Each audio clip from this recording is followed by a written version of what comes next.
I felt it in my chest first, the sharp, electric tug of wrongness, before the monitor even pinged. It was 5:47 p.m. on a Thursday in downtown Denver. The kind of late autumn evening where the Rocky Mountain chill seeps through the glass walls of the Rocky Mountain Power Authority Control Center. My name is Jordan Ellis. For 12 years, I'd been the lead stability custodian for the Metro Grid's critical overlays, the invisible code layers that kept the city's aging infrastructure from tearing itself apart during evening demand surges. The flicker wasn't on the screens yet. It was inside me. That old instinct honed from the 2019 Cascade event that nearly fried half of Aurora. I'd spent nights after that disaster rewriting the entire predictive smoothing architecture, layer by layer, under emergency FERC-approved custodial authority. My license wasn't just a badge, it was a legal tether, signed, ratified, and renewed annually by the Colorado Public Utilities Commission. The overlays answered to me, because I'd built them to survive bureaucracy, not bow to it. A low-priority alert blinked on my secondary terminal. An unrecognized IP probing phase B reroute buffers in Sector 7, the industrial corridor feeding the airport and tech parks. The credentials weren't mine. They weren't anyone's cleared for that level. Someone was trying to force a manual override without the triple handshake protocol I'd embedded after the 19 meltdown. Engineer sign-off, regulatory co-validation, and my custodial key. I traced it quickly. The attempt originated from an executive VLAN upstairs. Marcus Hale's floor. Our director of operations. The guy who loved quoting McKinsey reports about digital transformation but couldn't tell a phaser measurement unit from a coffee maker. He'd been pushing to replace my overlays with some cloud-based AI model for months. Legacy systems, he called them in meetings, his voice dripping condescension. We need agility. Jordan. Modern tools. Agility. The man thought grids ran on buzzwords. I flagged the intrusion quietly, letting my overlays seal the zone and log everything: IP bounce, device fingerprint, timestamped at 17:49 minuto. Then I sent the single required notification to Marcus. Unauthorized access attempt detected on Sector 7 Phase B. Reroute rejected per Clause 14.2. Custodial protocols engaged. Recommend immediate stand-down and compliance review. No response. Not surprising. Marcus hated admitting he didn't understand the math keeping his lights on. I leaned back, rubbing the knot between my shoulders. My mind drifted to the personal cost of this job, the late nights, the way it had quietly eroded my marriage 2 years back, how my sister in Boulder still relied on the stable power for her home dialysis machine. These weren't abstract lines of code to me. They were people's lives humming through copper and silicon. At 1812, another probe hit, this one boulder, from a tablet inside the executive suite. Marcus's chief of staff, Lena Torres, attempting to reassign interface rights to a generic admin account. No certs, no keys, no board pre-approval. They were treating my overlays like a shared Google Doc anyone could edit. My system didn't crash. It waited, patient as stone, the 3-key requirement blocking every move. The grid didn't panic. It simply refused to yield control without proper succession. Then the email arrived. Subject: immediate termination, Jordan Ellis. No greeting. Just, effective immediately. Your position is terminated. Surrender all credentials and access tokens by end of day. Operations will transition internally. I read it once, then again, feeling the words land like cold water down my spine. No cause. No HR meeting. No warning. Just corporate severance wrapped in Arial font. Marcus had no clue what he'd triggered, because the overlays weren't plug-and-play dashboards. They were my legal responsibility under the Public-Private Grid Stability Act. Post-2019 reforms. Custodianship transferred only through formal board ratification and dual sign-off. Firing me, without that process, didn't free the system.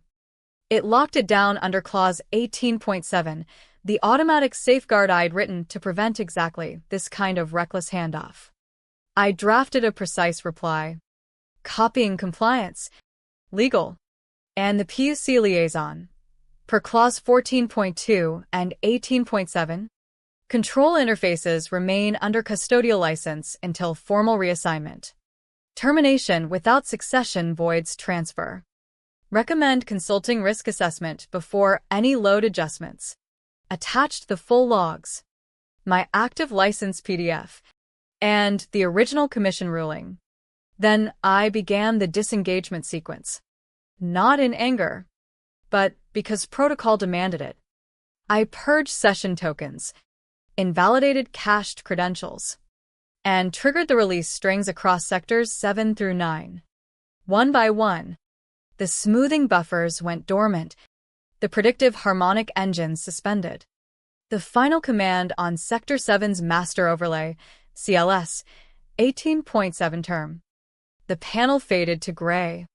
A red banner appearing. No successor authorized. Load interface suspended under regulatory clause. The hum of the control room felt heavier now. Fluorescent lights buzzed louder against the sudden quiet in my corner. I stood, stretched, feeling the ache in my wrists from years of typing failsafes into existence. Marcus thought he'd fired an inconvenient employee. What he'd done was sever the only licensed guardian the grid still trusted. Outside the windows, rush hour traffic crawled along Spear Boulevard, taillights glowing red against the gathering dusk. No one knew yet that the web beneath the streets had just lost its steadying hand. The first signs hit faster than anyone expected. By 1845, Sector 7's industrial feeders were already showing uneven draw spikes from the evening factory shift change. Normally, my overlays would have diffused the load across adjacent zones, buffering against available reserve capacity in the foothill substations, smoothing it like a skilled conductor guiding an orchestra through a crescendo. But the overlays were gone. Suspended. The system fell back to raw, unfiltered demand curves on infrastructure last fully upgraded in the early 2000s. Alarms began chirping softly at first, low priority. Then, escalating. An operator across the floor muttered, "What the hell?" Phase balance drifting in 7 alpha. Keyboards clacked faster. Someone called for a manual reroute. The interface grayed out, custodial credentials invalid. I was already in the parking garage by then, engine running. But my phone kept buzzing with internal alerts forwarded through my personal monitoring app, a quiet backdoor I'd built for personal peace of mind. Not to spy, but to know if the city I loved was about to stumble in the dark. Marcus's team scrambled upstairs, but they couldn't see the full picture. They tried forcing overrides, dumping load to south grids. But every command bounced back with the same sterile message, regulatory bridge incomplete. At 1903, the first substation hit threshold. Then cascade warnings lit up. The airport feeder leaned hard, pulling extra megawatts as flights taxied. Without smoothing, voltage sagged. Compensators strained. A high-pitched whine filled the ops floor, the sound of failing reactive power management. Branson, the night shift supervisor with 30 years on the job and a pacemaker to prove it, leaned into his mic. Override denied. Interface locked. Who the fuck terminated the custodian without filing succession? The room froze. Slack channels exploded. Downstream crews reported flickering lights in warehouses. Traffic signals on I-25 began glitching. A hospital in the tech corridor switched to generators when auxiliary feeds dipped. I sat in my car in the garage, watching the status feeds on my phone, heart pounding in that slow, dreading rhythm. This wasn't revenge. This was physics enforcing the rules Marcus had ignored. The grid didn't have ego. It had math. and the math required a licensed hand at the wheel. Upstairs, Marcus finally joined the chaos around 1930. Tie loosened, face flushed. Reroute everything to backup protocols. Bring the AI model online. But the AI model was still in testing, his pet project that couldn't handle real-time harmonics without my foundational overlays as a base layer. Legal cut in over the bridge call. Voice tight. Marcus. The termination violated Clause 18.7. Custodianship is binary. You can't just fire the only certified engineer and expect seamless transition. Mara from Risk Management added the kill shot. The breach attempt from your suite triggered automated PUC notification. Logs tie it to Lena's device. Silence. Then Marcus sputtering excuses about transitional management and legacy code inefficiencies. Meanwhile, Sector 7 went dark at 1952. A full block of industrial lights winked out, plunging factories into emergency lighting. Traffic backed up on surrounding arterials. Emergency calls jammed 911 lines as cell towers strained on reduced power. My sister texted me from Boulder. Power flickering here. You okay at work? I didn't reply. What could I say? That the man who signed my checks had pulled the plug on the safeguards I'd built with my own sleepless nights? By 2015, the crisis call had escalated to include PUC representatives. Marcus tried steering it. This is a temporary glitch from system modernization. But Mara read the changelog aloud. Load smoothing deactivated due to custodial termination without succession. The weight of that sentence crushed the call into stunned quiet. You could hear keyboards pausing, breaths catching, the dawning realization that Marcus hadn't just fired me. He'd invalidated the legal and technical bridge, keeping the entire metro grid compliant and stable. I drove home through streets still mostly lit, but the tension in my shoulders wouldn't ease. The silence in my apartment felt oppressive, broken only by the low hum of my refrigerator. I'd trained a promising junior engineer, Riley Chun, quietly over the past 2 years, side-by-side simulations, night drills, commission prep. Riley had the hours, the knowledge, the emerging license. But the system wouldn't recognize anyone until the board formally overrode the lockdown. Marcus's world was unraveling in real time, and all I could do was wait for the inevitable call that would come when denial finally gave way to desperation. The full blackout wave hit around 21:30, rolling outward from Sector 7 like a slow tide of shadow. First, the industrial parks went completely dark. Then ripple effects hit residential feeders as demand compensation failed. Streetlights along Colfax flickered uncertainly, then died in sections. Hospitals switched to full backup, but the strain showed in delayed responses and worried calls from patients' families. In the control room, chaos peaked. Operators shouted overrides that wouldn't stick. Screens flashed red banners demanding certified custodian intervention. Marcus paced, barking orders that bounced harmlessly off the locked interfaces. The PUC regulator joined via video. Calm but unyielding, Mr. Hale. Your actions triggered mandatory review under the Grid Stability Act. The automated alert from the unauthorized access attempt reached us within minutes. Succession was never initiated. Marcus's face drained of color on the feed. We can fix this. Roll back the termination. Termination voided the custodial bridge, the regulator replied. Clause 18.7 is non-negotiable. Reinstatement requires board vote or voluntary return by the original licensee.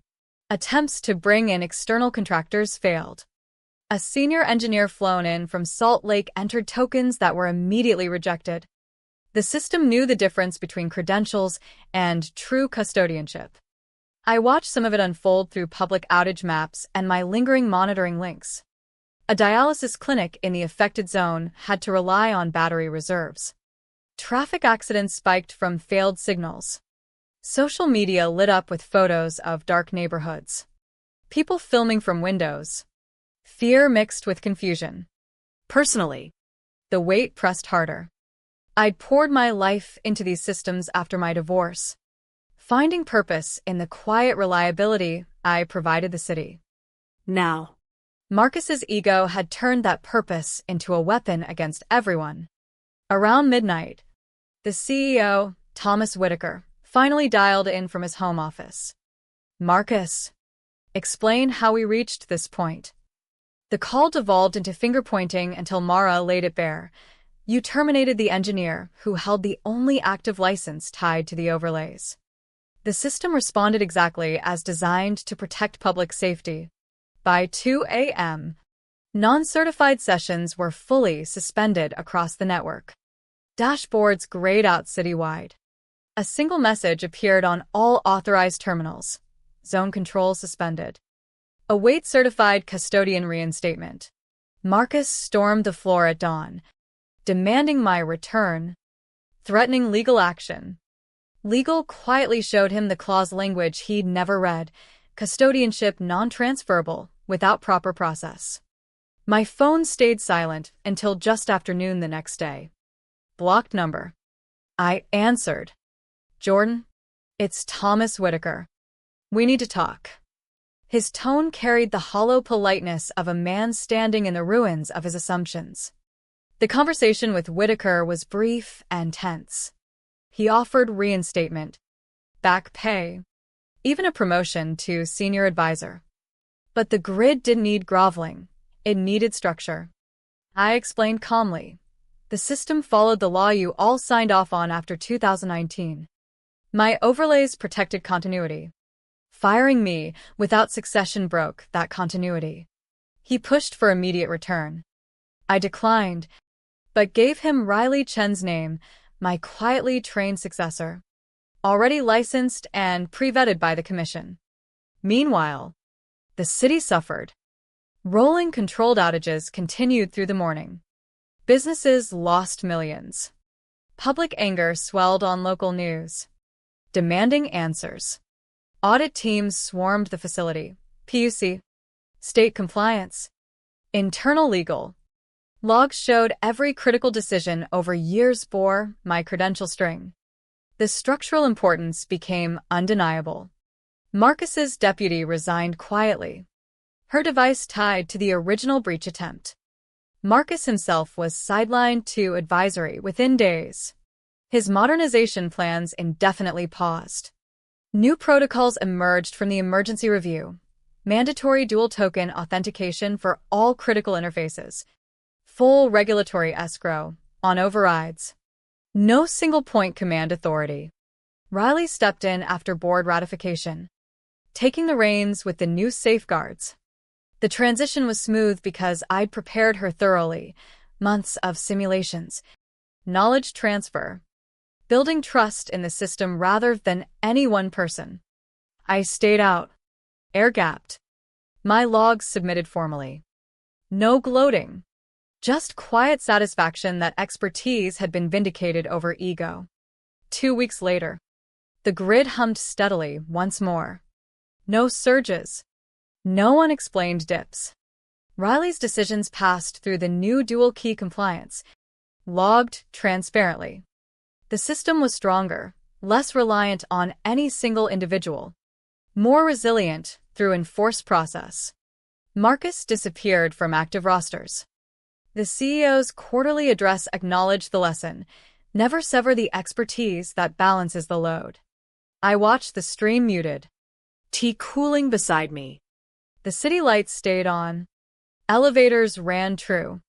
Hospitals operated without fear. In the space between crisis and recovery lay the real truth: control isn't voltage or dashboards. It's the disciplined silence before potential darkness. The respect for protocols that protect us all when egos clash. The grid had spoken clearly. The question that lingers, long after the lights returned, is whether we truly listen when it does.